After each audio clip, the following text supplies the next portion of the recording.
अस्सलाम अलैकुम। आज मैं बहुत खुश थी। इतने दिनों के बाद हमें दोबारा खुशखबरी सुनने को मिली थी। भाभी के घर नया मेहमान आने वाला था। मैं और सानिया बहुत खुश थीं। अम्मा आबा के बाद भाई और भाभी ही हमारा सब कुछ थे। अगर वो न होते तो हमें माँ बाप की तरह पाल पोस कर कौन बड़ा करता। सो हम उन्हें माँ बाप का दर्जा देते थे। मैं और सानिया भाभी की इस खुशी में बराबर की शरीक थीं। मगर हमेशा की तरह भाभी ने हमें अपने कमरे में आने तक नहीं दिया, यहाँ तक कि उनके नए मेहमान की विलादत हो गई। इसके 2 घंटे बाद हमें कमरे में आने की इजाज़त मिली। भाभी का चेहरा हमेशा की तरह ही था। इस पर कोई गैर मामूली तासुरात या खुशी के असरात नहीं थे। भाभी, आप खुश नहीं हो? मैंने भाभी से पूछा। खुश हूँ, तुम्हें किसने कहा कि नहीं हूँ? वो झरखन लहजे में बोली। मगर उनकी बुराई भी मुझे बुरी नहीं लगती थी। भैया हमारा इतना ख्याल रखते थे कि भाभी की मार भी हमें फूल की तरह लगती थी। ये सब हमारे भाई के प्यार मोहब्बत की वजह से था। हमें बैठे हुए थोड़ी देर ही गुजरी थी कि भाभी ने कंबल उड़ लिया। जाओ, मुझे अभी बहुत नींद आ रही है, थक गई हूँ काफ़ी। उनकी बात सुनकर हमारे चेहरे बुझ गए। हम तो नए मेहमान के साथ खेलना चाहते थे। भाभी ने उसे भी अपने पहलू में लिटा दिया और हमें बाहर जाने का इशारा किया। अभी हम बाहर जाने ही लगे थे कि मुझे हल्की सी चीख सुनाई दी। मेरे तो कान खड़े हो गए। मैं इधर उधर देखने लगी तो भाभी को गुस्सा आ गया। ये क्या मेंढक की तरह आंखें फाड़ फाड़ कर देख रही हो? सुनाई नहीं दिया? अब जाओ कमरे से। भाभी की बात सुनकर मैं और सानिया जल्दी से कमरे से बाहर आ गए। बाहर आते ही मैंने सानिया से पूछा, सानिया, क्या ये मेरा वहम है या फिर तुमने भी किसी चीख की आवाज़ भाभी के कमरे में सुनी थी? हाँ, मैंने भी सुनी थी, सानिया ने भी मशकूक लहजे में कहा। तुम्हें क्या लगता है ये चीख किसकी थी? मैंने अगला सवाल किया। मुझे तो लगता है कि भाभी के बच्चे पर किसी जिन भूत का साया है।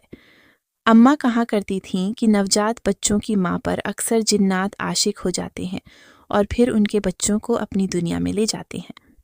सानिया ने अपनी समझ के मुताबिक जवाब तो मुझे दे दिया, मगर मुझे ये बात कुछ अजीब सी लग रही थी क्योंकि चीख की आवाज़ इतनी वाजिह और ऊंची थी कि खुद भाभी को भी मालूम हुआ कि मैंने ये आवाज़ सुनी है और सानिया को भी ऐसा ही लगा था। खैर, हम इस बात को भूल भाल गए। भाभी की खिदमत में मशगूल हो गए। हमारी भाभी हमेशा से बेटे पैदा करती आई थीं। आज उनके यहाँ 5वें बेटे की विलादत हुई थी, इसीलिए घर में खुशी का समा था। भैया आए तो ढेर सारी मिठाई लाए। हमने मिठाई मोहल्ले भर में बांटी। हमने जिस घर में भी मिठाई दी, सब यही कह रहे थे कि शबाना कितनी खुशकिस्मत औरत है, इसके यहाँ सिर्फ बेटे ही पैदा होते हैं। ये सुन सुनकर हम भी खुश होते थे। उस दिन हमने पूरे मोहल्ले में मिठाइयाँ बांटी। घर आए तो भैया खुश बैठे थे। हमें देखते ही भैया ने हमसे हाल अहवाल पूछा तो हमने उन्हें औरतों की बातों के बारे में बताया। भैया उनकी बातें सुनकर हंसने लगे और बोले, देख लेना सानिया और आमना, हमारे यहाँ अगला भी बेटा ही होगा। इस बात पर चाहे तुम अपनी सहेलियों से शर्त लगा लो, तुम्हारे घर में एक और भाई आएगा। भैया हंसने लगे। मैं और सानिया एक दूसरे का मुंह देखने लगे। मुझे तो भैया की ये बात काफ़ी गुरूर वाला रवैया लगा था, मगर मैंने कुछ कहा नहीं। उनकी खुशी में मैं ऐसी बात नहीं करना चाहती थी जिससे उन्हें नागवारी हो। खैर, बात आई गई हो गई। भाभी अपने नए मेहमान के साथ मशगूल थीं और हम भी उनकी खिदमत कर रहे थे। तभी एक दिन मैं और सानिया बर्तन धोकर अपने कमरों में जाने ही लगे थे कि दोपहर की तीखी धूप में किसी ने दरवाजे पर दस्तक दी। हमने जाकर दरवाज़ा खोला। सामने एक फटे पुराने कपड़ों में औरत खड़ी थी। उसके चेहरे से लग रहा था कि वो दुखों की मारी है। उसकी हालत देखकर मैं और सानिया दोनों चौंक गए। क्या हुआ अम्मा जी, आप यहाँ क्यों खड़ी हैं? कोई मदद चाहिए क्या? मैंने पूछा। अम्मा जी क्यों कह रही हो? सानिया ने सरगोशी की। देख नहीं रही, जवान औरत है, हालात की मारी है, बेचारी वक्त से पहले बूढ़ी हो गई। सानिया की बात पर मुझे एहसास हुआ कि वाकई उस औरत की उम्र इतनी ज़्यादा नहीं थी, मगर चेहरे पर झुर्रियाँ थीं। उसने हमारी बात का जवाब नहीं दिया, बल्कि नज़रें झुकाकर खड़ी हो गई। बोलो ना बाजी, क्या चाहिए? अब की बार मैंने उसे खुश करने के लिए कहा, बेटी, क्या तुम्हारे घर में किसी काम वाली की ज़रूरत है? उसने पूछा। मैं बहुत मजबूर औरत हूँ, मेरे पास 2 वक्त खाने की रोटी नहीं है। मेरी हालत देखो, मेरी सेहत काम की इजाज़त तो नहीं देती, मगर पेट ने मजबूर किया है कि मैं मेहनत मजदूरी करके पैसे कमाऊँ। बाजी, हमारे घर काम तो नहीं है, अगर तुम खाना खाना चाहो तो हम रोज़ तुम्हें खाना खिला दिया करेंगी। मैंने और सानिया ने कुछ सोचकर कहा। क्योंकि भाभी को काम वाली से सख्त नफरत थी, उन्होंने कभी भी घर में कोई काम वाली रखने नहीं दी थी। वो हमेशा यही कहती थीं कि घर में 2 जवान लड़कियां मौजूद हैं, मैं किसी तीसरी औरत का साया भी बर्दाश्त नहीं कर सकती। आजकल की औरतों का क्या भरोसा, कब घर से कुछ चीज़ चुरा कर ले जाए पता भी न चले। मगर उस औरत की बातें सुनकर हम दोनों के दिल में भी रहम आ गया। वो कहने लगी, मेरा कोई कमाने वाला भी नहीं है, मैं खुददार हूँ, किसी से मांग कर खाना नहीं चाहती। अगर तुम मुझे काम दे दो तो मैं तुम्हारी शुक्रगुजार रहूँगी। मैंने सोचा भैया अपनी खुशी में हमें काम वाली रखने की इजाज़त दे देंगे। सो मैंने उस औरत से कह दिया, तुम कल आ जाना, हम तुम्हें काम पर रखेंगे। सानिया ने मुझे मना भी किया, मगर मुझे उम्मीद थी कि भैया इस खुशी में हमें किसी भी बात से मना नहीं करेंगे। अभी उनके नए मेहमान को आए हुए 1 महीना ही तो हुआ था और फिर इसकी वजह से घर का काम भी बढ़ गया था। वैसे भी माशाअल्लाह 5 भतीजे पहले ही थे, अब उनके काम भी होते थे। मैंने शाम को भैया से बात की। उन्होंने कहा, मुझे कोई ऐतराज़ नहीं, तुम लोग उसे 3,000 रुपये में अगर रख सको तो रख लो। वैसे भी तुम दोनों कब तक घर का काम करोगी? मैंने तुम्हारी शादियाँ भी करनी है। भैया की बातें सुनकर आंखों में नमी उतर आई। लड़कियों को तो एक दिन अपने घर से रुखसत होना ही होता है। खैर, उनकी इसी बात पर मैं और सानिया बहुत खुश हुए। अगले दिन से वो औरत, जिसका नाम समीरा था, काम पर आने लगी, मगर वो सिर्फ दोपहर के वक्त आती और सारा काम निपटा कर चली जाती। मैं देखती, वो अक्सर गुमसुम रहती थी। मैं किचन में जाकर उससे कोई बात करने की कोशिश करती तो वो मुझे ऐसी तीखी नज़रों से देखती कि मैं घबरा जाती। कभी मुझसे कोई सवाल करती तो कभी कोई बात पूछती। उसके आने से हमें काफ़ी मदद हो गई थी। शाम के सारे बर्तन वो दोपहर के वक्त आकर धो दिया करती और झाड़ू पोछा भी कर जाती। यूँ मेरी और सानिया की मदद हो जाती। अब हमें भी दोपहर के वक्त सोने का वक्त मिल गया था क्योंकि सारे काम वही निपटा दिया करती। उसने हमारी फ़िक्रें आधी कर दी थीं। हमारे भतीजों से वो बहुत प्यार से पेश आती और उनका हर काम दिल से करती, सो हम लोग भी मुतमईन थे। एक दिन की बात है, मैं और सानिया अपने कमरे में सोने चले गए। उन दिनों हमारे इम्तिहान भी करीब थे। हम लोग ज़्यादातर वक्त पढ़ाई में सरफ करते थे, इसलिए हमने समीरा से कह दिया कि वो ज़्यादा वक्त काम के लिए आया करे। समीरा ने भी ऐसा ही किया। वो ज़्यादातर हमारे घर रहने लगी। अभी तक भाभी से उसका सामना नहीं हुआ था। उसे आए हुए 1 हफ्ता ही गुजरा था कि भाभी का और समीरा का किचन में टकराव हो गया। शायद उन्हें कुछ चीज़ चाहिए थी, तभी वो उठकर बाहर आईं तो उन्होंने समीरा को किचन में काम करते देखा। मैं और सानिया अपने कमरे में थे। जब हमने तीज-तीज बातों की आवाज़ सुनी, सानिया कहने लगी, लगता है हमारा राज खुल गया है। हमने भाभी से छिपकर समीरा को काम के लिए रखा था, लेकिन वो किसी काम से किचन में गई होंगी, तभी वो समीरा से लड़ रही होंगी। सानिया कहने लगी, चलो चलकर किचन में देखते हैं कि भाभी उसे क्या कह रही हैं।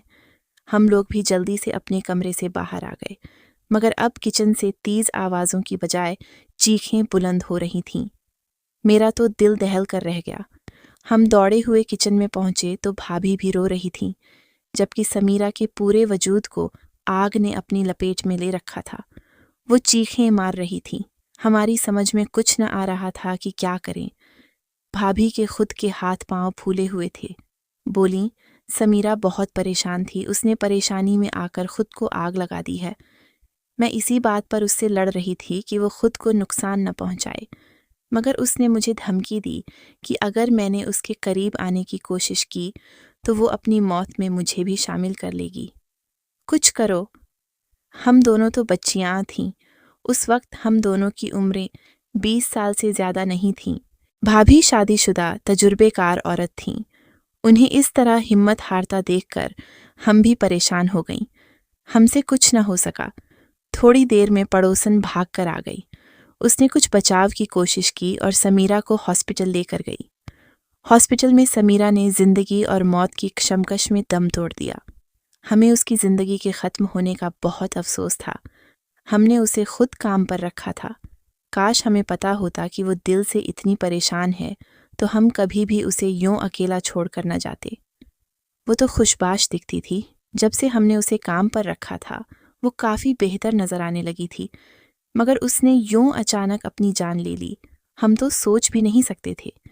खैर, मैं और सानिया फिर से घर के कामों को बराबर बांटकर करने लगे। हमें अब इम्तिहानात की तैयारी भी करनी थी और इस मुश्किल में हमें समीरा की याद बहुत आती थी। उसकी मौत का सानिहा याद करते तो आंखों तले अंधेरा छा जाता था। इसी तरह दिन गुजरने लगे। 2 महीने गुजरे। हमारे इम्तिहानात हो गए थे कि भाभी फिर से उम्मीद से हो गई। अब की बार भैया बहुत खुश थे और भाभी के तो पांव जमीन पर न टिकते थे। भैया कहते, मैं शर्त लगाकर कहता हूँ इस बार भी हमारा बेटा होगा। मैं और सानिया दिल से चाहते थे कि भाभी के यहाँ लड़की पैदा हो, मगर भाभी और भैया दोनों को ही लड़कियों से सख्त नफरत थी। वो हमेशा हमें भी ऐसी ही बातें करते रहते जिससे हमारा दिल दुखता, लेकिन खाने पीने की कोई कमी न थी और हमारे लिए यही गनीमत थी, इसलिए हम खामोश रहती। मैं तो दिल से चाहती थी कि भाभी के यहाँ भी कोई बेटी पैदा हो, ताकि उनके दिल में नरमी आए और वो हमसे सख्ती वाला रवैया करना छोड़ दें, मगर अल्लाह ताला को कुछ और ही मंजूर था। भाभी ने 6ठे महीने हम दोनों को खबर सुनाई कि उनके यहाँ इस बार भी बेटा ही पैदा होगा। मेरा तो दिल बुझकर रह गया। मेरे भतीजे पहले ही बहुत शरारती थे और खाना भी खूब खाते थे। हम दोनों उनकी रोटियां बना बनाकर थक जाती, मगर उनके पेट न भरते। खैर, खुदा खुदा करके वो दिन भी आ ही गया जब भाभी के घर 6ठे मेहमान की पैदाइश होनी थी। मैं और सानिया सुबह से कामों में मशगूल थीं। आज कुलसूम ताई ने भी आना था।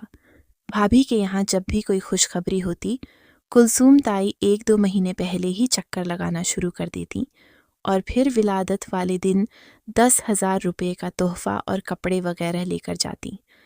भाभी भी उन्हें अपने लिए खुशकिस्मत समझती थीं। कुलसूम ताई के साथ उनकी एक छोटी मुहाविन लड़की भी होती थी। वो लड़की भी हमारी हमउम्र थी। उसने कभी भी हमसे बात नहीं की थी, मगर वो हमेशा कुलसूम ताई के साथ आती और हमें देखकर मुस्करा देती।